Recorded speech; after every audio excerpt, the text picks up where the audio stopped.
প্রিয় দর্শক, আসসালামু আলাইকুম। আপনারা সবাই কেমন আছেন? আশা করি আল্লাহর রহমতে আপনারা অনেক ভালো আছেন। বন্ধুরা, এই দেখতে পাচ্ছেন আমরা আমাদের গ্রাম অঞ্চলে কফি চাষ করেছি। বন্ধুরা, এই কফি চাষ করার কিন্তু আমি আপনাদের বিস্তারিত নিয়মটি বলে দিচ্ছি।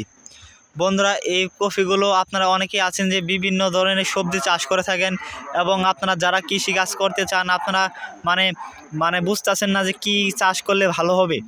বন্ধুরা, আমাদের এই যে জমিগুলো দেখতে পাচ্ছেন, এই জমিতে আমরা মানে বছরের সব সময় আমরা চাষ করতে পারি। কারণ বন্ধুরা, আমাদের এখানে কিন্তু বেশিরভাগ পানি জমে না। আমরা কিন্তু পানি জমা না কারণে কিন্তু আমরা এই জমিতে আমরা সব ধরনের ফসল উৎপাদন করতে পারি এবং চাষ করতে পারি।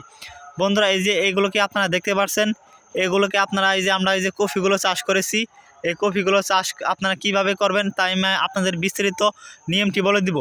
এই যে বন্ধুরা, আপনারা কিন্তু অনেকেই আছেন যে কি চাষ করবেন আপনারা, আমি আপনাদের বলে দিচ্ছি। এখন বন্ধুরা, শীতকালের দিন আসতেছে।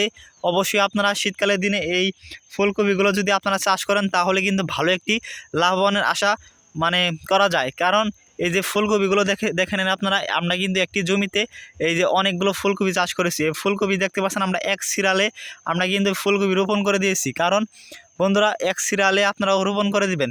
এই ফুলকপি চাষ করার নিয়ম আমি আপনাদের বলে দিচ্ছি। যদি আপনারা ফুলকপি চাষ করতে চান তাহলে অবশ্যই আপনাদের জমিকে ভালোভাবে মই দিতে হবে। এই যে দেখতে পাচ্ছেন আমরা কিন্তু হাল চাষ করেছি, ভালোভাবে হাল আপনাদের জমিকে মাটিগুলো সব সময় নরম করে রাখবেন।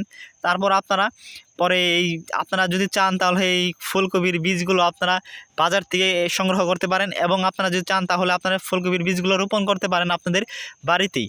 যদি বীজগুলো রোপণ করে যদি আপনারা চারাগুলো আপনারা উৎপাদন করতে চান, অবশ্যই আপনারা বাজার থেকে বীজগুলো কিনে আনবেন। আর যদি না পারেন তাহলে আপনারা এই ফুলকপির চারাগুলো আপনারা বাজার থেকে সংগ্রহ করে নেবেন। তারপর আপনারা একটি ফুলকপির চারা একটি দুই টাকা বা 3 টাকা করে, অবশ্যই আপনারা যদি ফুলকপির বীজগুলো চারাগুলো কিনে আনেন, এই দামে আপনারা আনতে পারবেন। তারপর আপনারা এইভাবে এনে এক সিরালে আপনারা রোপণ করে যদি দেন তাহলে কিন্তু অবশ্যই আপনারা ভালো একটি লাভবান হতে পারেন, ভালো একটি ফল আপনারা উৎপাদন করতে পারবেন। বন্ধুরা, যদি আমাদের ভিডিওটি দেখে আপনাদের একটু ভালো লেগে থাকে অবশ্যই আমাদের চ্যানেলটি লাইক ও সাবস্ক্রাইব করে দিবেন।